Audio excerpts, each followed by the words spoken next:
Welcome to special analysis. నేను రమా మండవ. ఈరోజు అనాలిసిస్లో భాగంగా మనం తీసుకోబోతున్న టాపిక్ ఏంటంటే, ఈరోజు లోకేష్ నిర్వహించబోతున్న ఒక భారీ బహిరంగ సభకు పవన్ కళ్యాణ్ గైర్హాజరు అవబోతున్నారా అంటే అవుననే చెప్పాలి. ఆ దిశగా ఇప్పటికే పవన్ కళ్యాణ్కు టీడీపీ సమాచారం ఇచ్చింది. ఆయన్ను లోకేష్ ఎప్పుడైతే రేపు పాదయాత్రను ఆయన 20వ తేదీన పోలపల్లిలో, విజయనగరం జిల్లా పోలపల్లిలో ముగించబోతూ ఉన్నారు. అయితే ఇక్కడకు భారీగా ఒక 5 లక్షల మందితో ఒక భారీ బహిరంగ సభను ఏర్పాటు చేసేందుకు కూడా టీడీపీ సిద్ధమవుతోంది.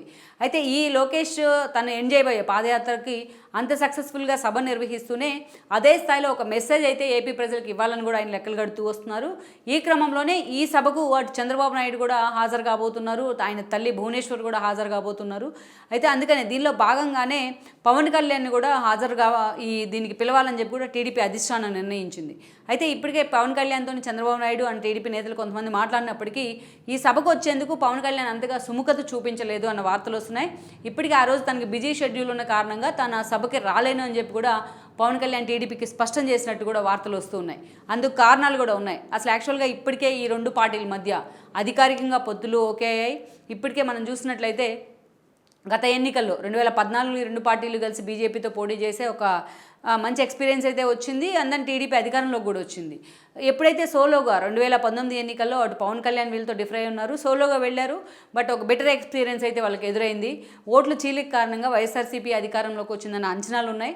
ఈ క్రమంలోనే పవన్ కళ్యాణ్ తాను ఎప్పుడైతే ప్రతిపక్షానికి పరిమితమై తన పార్టీ తరపున తాను కూడా ఓడిపోయి పోటీ చేసిన 2 చోట్ల కేవలం పార్టీ ఖాతాలో ఒకే ఒక్క స్థానాన్ని ఆయన కైవసం చేసుకోగలిగారో ఆ తర్వాత ఆ ఎమ్మెల్యే కూడా వైఎస్ఆర్సీపీ జెండా కప్పుకోవడం జరిగింది.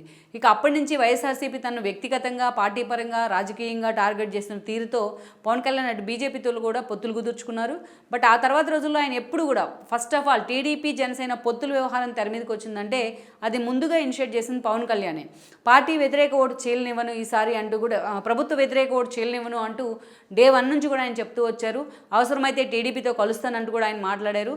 పవన్ కళ్యాణ్ ఎప్పుడైతే ఇలాంటి ఫీలర్స్ వదులుతూ వచ్చారో అప్పటి నుంచి కూడా చంద్రబాబు నాయుడు పవన్ కళ్యాణ్ మీద అదే సానుభూతి చూపిస్తూ వచ్చారు. ఈ క్రమంలోనే ప్రత్యేకించి వైజాగ్లో జనవాణి జనసేన కార్యక్రమానికి ఆయన వెళ్ళిన క్రమంలో అక్కడ హడావుడి కానీ వైసీపీ గర్జన పేరుతో చేసిన హడావుడి మనకు తెలిసిందే. ఒక కాలరాత్రికి పవన్కి ఆ రోజు వైసీపీ చూపించింది. సో ఆ ఇష్యూలో బీజేపీ కంటే ముందుగా వచ్చి చంద్రబాబు నాయుడు పవన్ కళ్యాణ్కి మద్దతు ఇచ్చారు. పవన్ కళ్యాణ్తో కలిసి ఒకే వేదికను పంచుకున్నారు. అప్పటి నుంచి వీళ్ళిద్దరు అనేకసార్లు కూర్చొని మాట్లాడుకుంటూ ఉన్నారు. పార్టీ పొత్తులు అధికారికంగా ప్రకటన చేయకపోయినా అనేక అంశాలను ఇద్దరు కలిసి డిస్కషన్ చేస్తూ వచ్చారు. ఈ క్రమంలోనే చంద్రబాబు నాయుడు స్కిల్ డెవలప్మెంట్ కేసులో ఆయన అరెస్ట్ అయ్యారు. ఆయన అరెస్ట్ అయిన తర్వాత అందరికంటే ముందుగా బయటకు వచ్చి ఆయనకు మద్దతు తెలిపింది పవన్ కళ్యాణే. అంతేకాదు రాజమండ్రి సెంట్రల్ జైల్లో ములాఖత్ కూడా అయ్యారు చంద్రబాబు నాయుడుతో. అటు బాలకృష్ణని ఇటు లోకేష్ని ముందు పెట్టుకొని అధికారికంగా పొత్తులు ప్రకటించారు. ఈవెన్ చంద్రబాబు నాయుడు రిలీజ్ అయిన తర్వాత కూడా వాళ్ళిద్దరూ కూడా వెళ్ళి టికెట్ల ఎంపిక విషయం కూడా ఇప్పటికే ఒక క్లారిటీ వచ్చినట్టు కూడా ప్రచారం జరుగుతోంది. మరోవైపు చూసినట్లయితే ఇక పవన్ కళ్యాణ్ కూడా తన టికెట్ల ఎంపిక విషయంలో అంత బెట్టు చూపించకుండా అవసరమైతే టీడీపీ తనను కన్విన్స్ చేస్తే కన్విన్స్ అవుదామనే ఆలోచనలు కూడా పవన్ కళ్యాణ్ ఉన్నారు. ఎక్కడా టీడీపీ లీడర్స్ని కానీ పార్టీ క్యాడర్ని కానీ విమర్శించొద్దు అంటూ కూడా పార్టీ శ్రేణులకు ఆయన ఒక మెసేజ్ అయితే పంపిస్తూ ఉన్నారు. ఇక ఇలాంటి సిచ్యువేషన్లో పవన్ కళ్యాణ్ తెలంగాణలో బీజేపీతో పొత్తులు పెట్టుకొని వెళ్ళినా అక్కడ ఒక బెటర్ ఎక్స్పీరియన్స్ ఎదురైంది ఆయనకి. 8 స్థానాల్లో పోటీ చేస్తే ఒక్క స్థానంలో కూడా జనసేన డిపాజిట్ అయితే దక్కించుకోలేదు.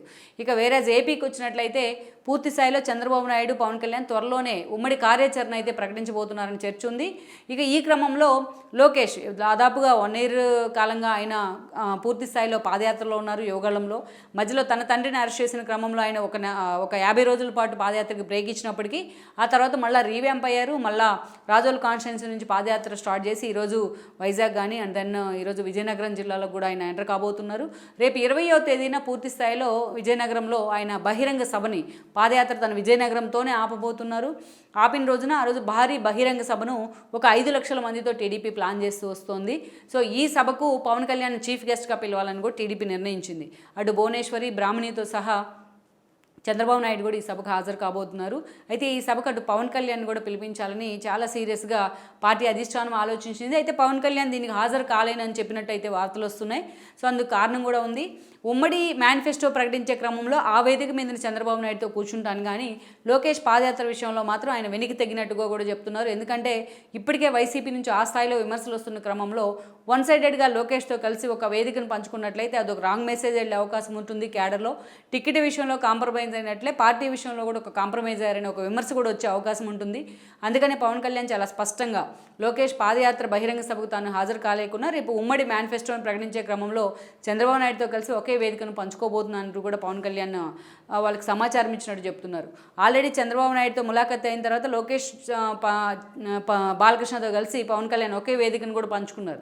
అనేకసార్లు ఉమ్మడి కార్యాచరణ కూడా రూపొందించారు వీళ్ళిద్దరూ కూర్చొని. బట్ బహిరంగ సభ విషయానికి వచ్చేటప్పటికి అది లోకేష్ ఇండివిజువల్గా చేసిన పాదయాత్ర, అందుకనే ఆ విషయంలో తాను పూర్తి స్థాయిలో ఇన్వాల్వ్ కాబోనని కూడా పవన్ కళ్యాణ్ ఒక క్లారిటీ అయితే ఇచ్చారని చెప్తున్నారు.